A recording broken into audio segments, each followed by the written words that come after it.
There was once a man who lost his job. He was broken, scared, didn't know what to do next. But because he lost that job, he ended up starting a small business from home.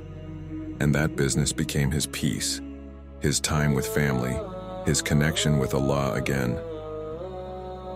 That's how Allah works. Sometimes He closes doors, and not to punish you, but to push you toward better ones. And maybe, right now, you're standing in front of a closed door. You've tried, you've prayed, and it's still not opening. But what if Allah is saving you from what's behind it? What if He's protecting you from something you can't see? Because the same Allah who closed that door is the one who said in the Qur'an, "Perhaps you hate something, Anan, and it is good for you." You see, we're so focused on the pain of losing that we forget the wisdom in what's written. Sometimes Allah delays your dream, not because He doesn't want to give it to you, but because you're not ready yet. He's still preparing your heart, teaching you patience, strengthening your faith.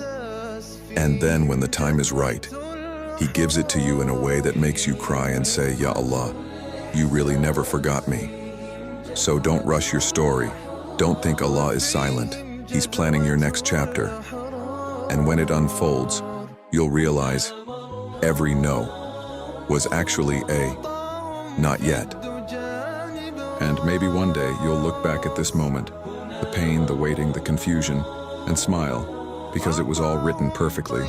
Allah never makes mistakes, and His timing is always right.